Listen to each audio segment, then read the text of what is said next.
পুজোর সময় লাগানো লাইট খুলতে উঠে ছাদ থেকে পড়ে মৃত্যু হলো এক ব্যক্তির।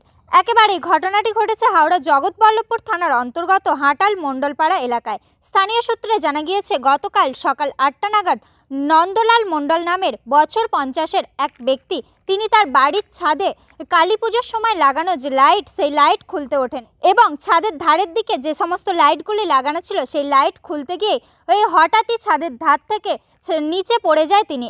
একতলা যে বাড়ির ছাদ, সেই ছাদের ওপর থেকে নিচে পড়ে যায় তিনি। পড়ে যাওয়ার সাথে সাথে স্থানীয় বাসিন্দারা ঘটনাস্থলে ছুটে আসেন এবং ঘটনাস্থলে এসে গুরুতর আহত অবস্থায় নন্দলাল মণ্ডলকে উদ্ধার করে চিকিৎসার জন্য জগৎবল্লভপুর গ্রামীণ হাসপাতালে নিয়ে যায়। সেখানে কর্তব্যরত চিকিৎসক তার অবস্থার অবনতি হওয়ায় তাকে কলকাতার SSKM হাসপাতালে স্থানান্তরিত করেন এবং পরিবারের লোকজন তড়িঘড়ি কলকাতার SSKM হাসপাতালে তাকে ভর্তি করেন। তারপরে গতকাল গভীর রাতে তার মৃত্যু হয় কলকাতার SSKM হাসপাতালে।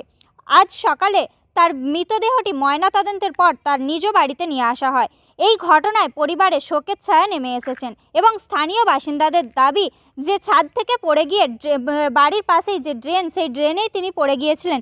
সেই ড্রেনে তার মাথায় আঘাত লাগার ফলেই এই মৃত্যু হয়েছে। বাড়িতে আমি শ্বশুর বাড়ি ছিলাম, এসে শুনছি বাবা এরকম ছাদ থেকে পড়ে গেছে, হয়তো করছিল সাইড করে, তো মাথা ঘুরে হয়তো পড়ে গেছে। মাথা ঘুরেও যাই হোক, ওপরে কিছু একটা কাজ করছিল, তারপরে হয়তো তো মাথা ঘুরে সাইড হয়ে পড়ে গেছে। ড্রেনে পড়েছিল, ওই জন্য অনেকটা মাথাটা ফ্র্যাকচার হয়েছে। তারপর ওখান থেকে জগৎবল্লভপুরে নিয়ে যাওয়া হয়েছিল। ওখানে একটু অবস্থা খারাপ ছিল বলে ফার্স্টের দিয়ে ছেড়ে দিয়েছে, ওখান থেকে পিজিতে ট্রান্সফার করেছিল। বাবা কি কাজ করতো? প্রেসের কাজ করে। কি মনে হচ্ছে, কি মাথা ঘুরে গেছে না স্ট্রোক হয়ে গেছে? ওইরকম টাইপের হতে পারে, হয়তো মাথা ঘুরে স্ট্রোক মতো হয়েছে।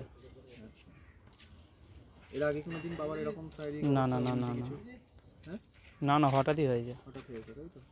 বাবার বয়স কেমন? 55 বছর মতো হবে। 55। নাম? নন্দলাল মণ্ডল। তোমার নাম? অর্ণব মণ্ডল।